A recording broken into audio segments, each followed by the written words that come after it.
Hello everyone. সকাল সকাল ঘুম থেকে উঠে ফ্রেশ হয়ে ১ ঘন্টার মতো পড়তে বসেছিলাম। তারপর ১ ঘন্টা পড়ে নিয়ে আমি নিচে গিয়েছিলাম রান্নাঘরে। তো একটু চা করে খেলাম। তারপরে আজকে যেহেতু বড় ছুটি আছে স্কুল, তাই জন্য একটু ধীরে সুস্থে রান্নাঘরে গিয়েছিলাম, কারণ খুব রান্নাবান্না তাড়া ছিল না। একটু দুজন মিলে বেশ মজা করে রান্না করলাম। খুব ভালো লাগে যেদিন ছুটির দিন থাকে, ও আর আমি দুজন মিলে একসাথে রান্নাবান্না করি, খুব মজা লাগে। দুজন মিলে আজকে আর শাশুড়ি মাকে আসতে দিইনি রান্নাঘরে। এই যে ঠাকুমা একবার মাঝে মাঝে এসে দেখে যাচ্ছিলো যে তোরা কী করছিস, কী রান্না করছিস। তো সেই মাঝে মাঝে এসে একটু গল্প টল্প করে, তো এভাবেই সকালটা কেটে গেল রান্নাবান্না করে।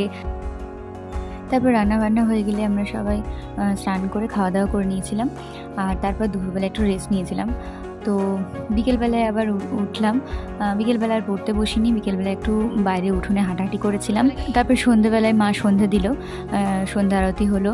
তারপর সন্ধ্যা আরতি দেওয়ার পর মা বলল যে আজকে একটু পিঠে বানাবো।